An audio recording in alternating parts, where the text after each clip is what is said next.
नमस्कार। हमने पिछले अध्याय में जीवों में जनन की दो पद्धतियाँ देखी थी, अलैंगिक जनन और लैंगिक जनन। अलैंगिक जनन में हम समझते थे कि किसी भी युग्मक का निर्माण नहीं होता, ना ही नर युग्मक और मादा युग्मक, सिर्फ एक ही सजीव से संतति उत्पन्न होती है। लेकिन अब हमने फिर लैंगिक जनन के बारे में पढ़ा।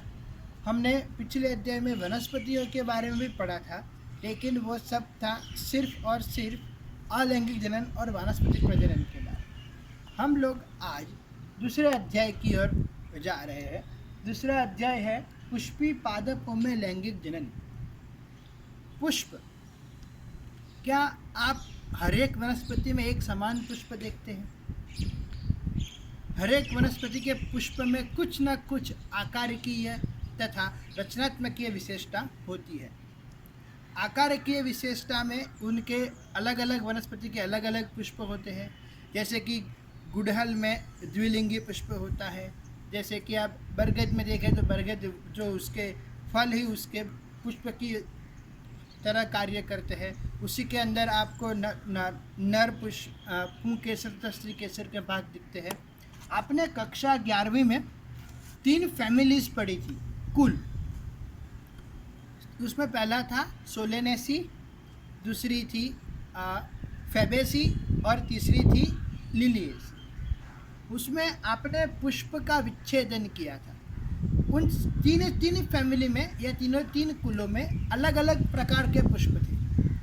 पुष्प कई में द्विलिंगी पुष्प थे, कई में एक लिंगी पुष्प थे। क्या आपको कभी भी ये पुष्प की विभिन्नता या विविधताएं आपको कभी आकर्षित नहीं करती? आप पुष्प को क्या समझते हैं? पुष्प नहीं होते तो हमें खाना भी नहीं मिलता। हमारे जो अनाज, अन्न, फल आदि का जो विकास होता है वो पुष्प के निर्माण के बाद ही होता है।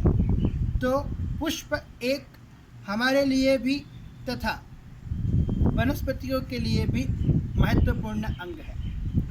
पुष्प के आप बहुत सारे उपयोग हो सकते हैं। जैसे कि आप सामान्य तौर पर आप उसको सुशोभन के लिए उपयोग करते हैं। किसी भी शुभ प्रसंग में आप पुष्प की, जैसे कि पूजा हो, कुछ भी हो, पूजा हो, शादी हो, सब में पुष्प की आवश्यकता रहती ही है। मतलब आप पुष्प से सर्वथा परिचित है कि पुष्प क्या है और पुष्प का कार्य क्या है। तो आइए चलिए हम थोड़े पुष्प के कार्य के बारे में थोड़ा समझ लें।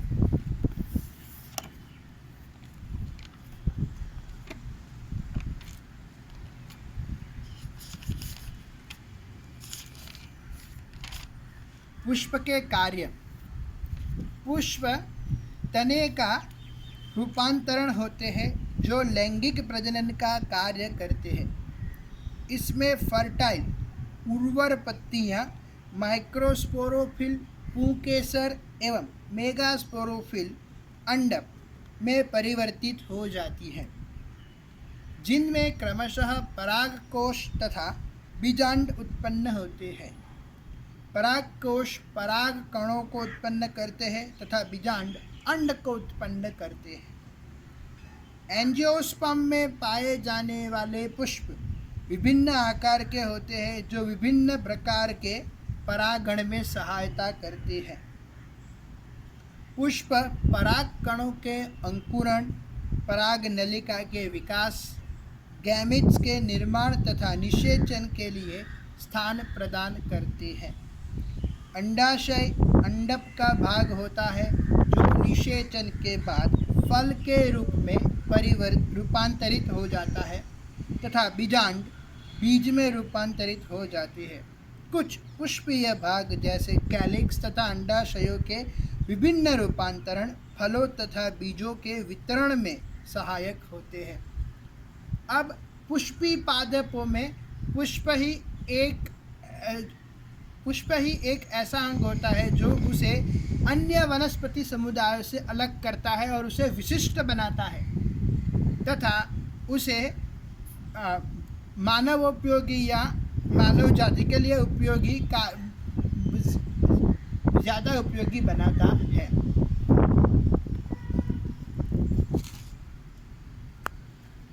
तो अब आपको बहुत सारी अन्य खेती कृषि के बारे में तो पता ही होगा। कृषि के बारे में पता होगा कि कृषि में सामान्यतः हम अनाज या फिर दलहन उगाते हैं, लेकिन कई बार लोग पुष्पों की खेती करते हैं, उसे सिल्वीकल्चर कहते हैं।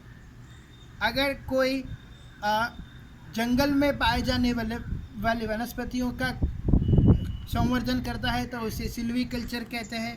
कोई फल वाले पाकों का उत्पादन करता है तो उसे पोमोकल्चर कहते हैं।